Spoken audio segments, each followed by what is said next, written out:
to go absolutely ballistic, all right? So let's start you off in the second half of the show. Let's warm you back up. So let's start off at a level 5 round of applause for our next actor. Right, jump. 7. 8.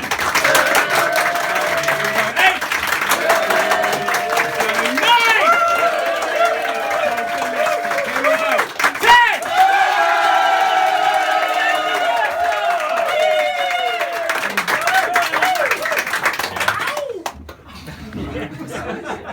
Let me just get this hard object off. I'm not used to saying that. I'm pretty nervous, to be fair. I'm shaking, so if I was going to be a tambourine thief, I'd be fucking shit. I was thinking today, I was like, how do I segue between different parts of my comedy?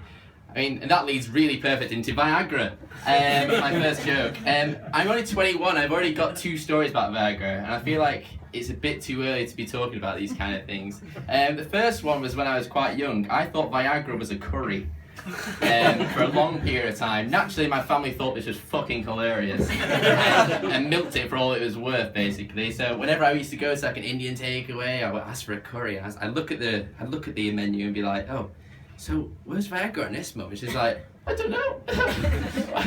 Why you go ask? I should have known then. And I was like, oh, it might be just hard to come by. And I was just like, oh, for God's sake. Right, anyway, so I went to the waiter and I was just like, oh, sorry mate, you've not got Viagra on the menu. And he was just like, yeah. I mean, I thought it was a really popular curry. I thought it was the spiciest of all curries. I mean, why is it not on there? It's just like, okay, I'll go ask my colleague. And I was like, okay, why are they so confused by this? It's just like, it's a natural thing. And they go up to his mate, and all I can hear is my family laughing their tits off in the corner, and this guy going to his mate and go like, that guy over there, I think he's a bit of a pervert. I feel like if we get him a curry, he may stick his cock in it.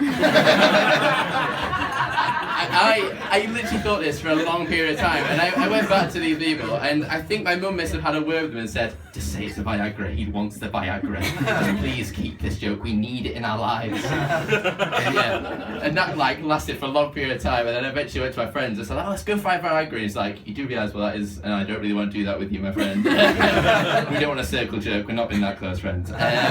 So yeah, and my second Viagra story, I was seeing this girl once, and she said, I'm very vanilla when it comes to sex, because I don't really get a lot of it. My sexual fantasy is just getting it, basically.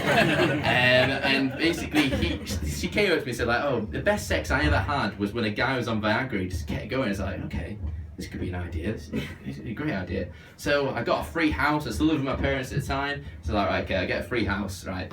So 10 minutes before she came round, I was like, right, let's pop these bad boys and see what happens. And 5 minutes before she came, not in that way, she texted me saying, sorry Andy, I can't come.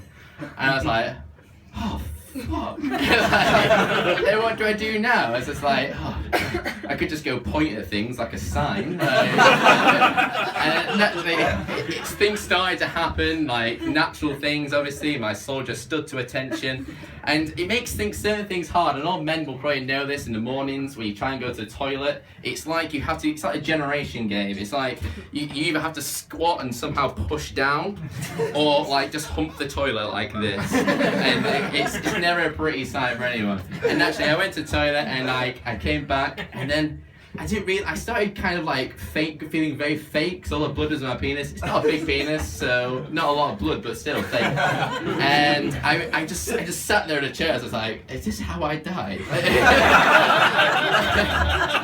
I know you're supposed to be rigid when you die, but not this rigid, Jesus. And I was so scared. And then I heard a knock on the door. And I was completely naked by this point, nice image, I know. And I heard my parents like come through the door, like barging in, and I shat myself, not literally, all the blood was in that area. And I jumped up, got a towel around me, and I completely passed out. I was so faint, I passed out on the floor, like, upwards, pitching a tent. And I woke up to my mum and dad in hysterics, calling all the family members going, you'll never guess what's happened. Said, well, he's finally realised what Viagra is, and it's just gold. So, you need to come around and see this. 5 hours later, it was still going on, and I had a family reunion, which was quite nice. I mean, I'm always doing stuff like this. I'm quite an awkward person when it comes to many things, and texting and technology is just added a new level to my awkwardness, because everyone knows when you have an iPhone or something like that, or Cortana, or you have Siri. I think there's another layer of this, like another person in your phone I call him Greg. And basically it's his job to autocorrect everything you say and make your life a fucking misery. So I was texting my grandma the other day, and I was just saying, oh, I've been to a Chinese, I've been to a restaurant and all that stuff, I had something to eat. And I was going, oh, she said, what do you have for tea? I said, oh, I just had a duck. No, I just had a duck, sorry. Oh no, wait, no, that's not what I said. I said something completely different. No, I had the Fu Young, sorry. I'd let you into the punchline there. So I said, shit. This is how jokes work. Let's do this course again, shall we? So yeah, I said, oh, I just had a chicken Fu Young. And it's all right. She went, oh, you sound really disappointed. I was like, oh, well, I just really wanted the duck. And my phone decided to take this and completely change this, and just decided to go, oh, I really wanted a fuck. And then this is going to my grandma, and you send a text and you try so hard to take it back straight away, just like cancel, do something. But yeah, it didn't. And she bless my grandma, she's quite funny and liberal about these things. She texted back straight away and was just like, I don't think it's on the menu, that you may have to go to a different kind of restaurant. And then, I mean, that was quite nice, because my grandma was quite nice about these things. But then I text my friend, and a bit of context, my friend's mum had just got a gastric band fitted, because she was fat, and she decided to go gastric band fitted, and she was in recovery and all this stuff. And I text my friend, I said like, oh, do you want to go to the pub tonight, my friend? I call him my friend. Just remind myself I have them. And I said, do you want to go to the pub tonight? He said like, no, I'm kind of going to go to the hospital, make sure my mum's okay and all this stuff. I said, okay, that's fine. Take care, I hope she's well. And my autocorrect changed this to, oh, okay, I hope she's well, take cake. And it's not the best thing to say after someone has said gastric band fitted. He still isn't talking to me, which is great. And one thing I hate in life and many things is people who make you guess about everything in life. Just like the most mundane things. Like someone will come up to you and be like, oh, guess what I did today? I couldn't give a fuck. Just give me half an hour of my life back and we're golden. And it's just like, how the hell did you start with something like that? And they get more aggressive the more you don't guess well enough. It's just like, how can I guess well at this? It's just like, I don't know your life. And they get more aggressive. It's like, no, go on, guess better. And it's like, I can't. And then they go to this thing where they say, oh, go on, take an uneducated guess. It's like, of course it's a fucking uneducated guess. I don't know what the fuck you were doing today. And it's just like, okay, I'll take an uneducated guess. Oh, well, you swam with unicorns. No, don't be silly. I can't stand it. We've got no more jokes about that. I just wanted to share that with you.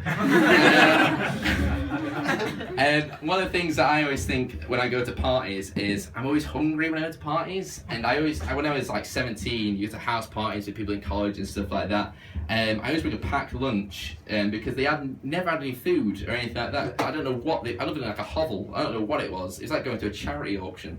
There was no food, and I just actually brought a packed lunch. And needless to say, the invitation started to dwindle after that. The guy with the lunchbox was never a party animal. But yeah, the walk home from parties I always thought was hilarious, because there's only 3 things that happens when you walk home from parties.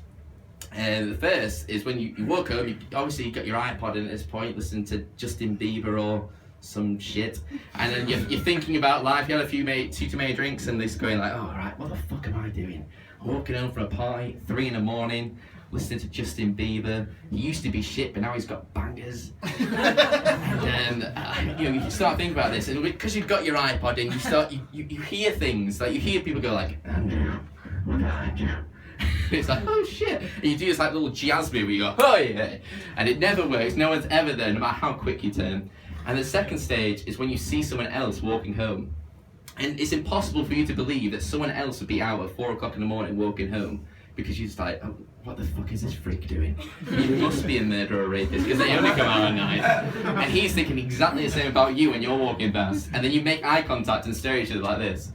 And then you have to go like, okay, just walk away, really, like, hey, I didn't see you, okay, let's go. I actually had a story once. I was walking home for a party with my brother, and there was a guy with a massive trench coat, typical flasher dress, and he actually was a flasher. So I was walking with him, and I was my brother, and we were like, right, okay, let's not go near this guy. It looks like he's going to kill us.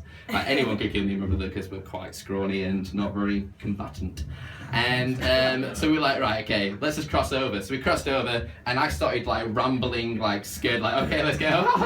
That boy, though, that was great. And then my brother just goes and looks at this guy, and he stops dead in his tracks and just goes, "All right, boys." And I was just like, and I went to my brother. I tried keeping my cool for a minute, and I just kept repeating the same words. I went, so, and then I just started legging it. And I swear to God, I turned around, and he disappeared, and I don't, still to this day, do not know where he went. But he was in a newspaper the next day, and he was a flasher. So, dodged a bullet there, bit of a tangent there. The third step on walking home is the 40-yard rule, as I like to call it. It's when you see a bunch of, we'll call them chavs, because everyone knows them like that. And they're like out at 4 o'clock, what the hell else are they doing? They're just on like a park bench, just like, alright, bro, what's going on, like? And you like 40 yards away, and you're like, right, okay, there's going to be a fight here, but like, 40 yards away, I can take this, guys. I've watched enough action films to know that I could fucking break any of these guys' arms. So like, I know exactly what I'm doing. So he'll go down, he'll be scared and run off, and that's it. Jobs are good. And then it gets to 30 yards, and then you start thinking, okay, maybe I've not watched that many action films. Maybe my favourite film is actually Love Actually, and I may be able to write them a love letter in short, but that's about it. And you start thinking, okay, maybe I can win. I can punch that guy, and he might, go down somehow. Maybe they'll get a cheeky stabbing. Who knows? I'll win overall. And then 20 yards comes in, and he goes like, right, okay. I can't fight. I don't know what the fuck I'm doing. Like, I don't know what I'm doing. The only thing I could do is cross over the road. That'll solve all my problems, because they can't possibly cross over. Come on. That bench is way too comfortable. So you go, no, I can't just cross over, because they'll see it as a sign of weakness and come over after me. So you stay on the same side of the road, and they cut you're shitting yourself. You're 20 yards away. Then it gets to 10 yards, and you go, oh, fuck, I should have crossed over. You're thinking, I can't fight these guys, I'm not going to win, I can't do anything, I'm so helpless. And then the instinct kicks in, and you go, right, I've got to ring somebody. I've got to fake call somebody. So you pick up your phone, and there's only 3 kinds of conversations you can have. You can have ramblings of a scared man who's just like, or you can ring your mum and be like, oh, it's okay, but I'm 2 seconds away. If I'm not there in 2 seconds, be scared. You can say at the people, just like that. Or the third one is you ring someone called Big John. Just put big in front of anything, it makes them scarier. Unless it's me, probably. Big Andy, whoa. So you go, oh yeah, what's that, Big John? You just got out of prison, you want to hang out with me? Oh great, you're around the corner, fantastic. And then you get past them, then you just go past and go, oh my God. I'm so good, I'm so good. Same again next week, but yeah, that's my voice went there. That's me, that's all I've got, so thank you.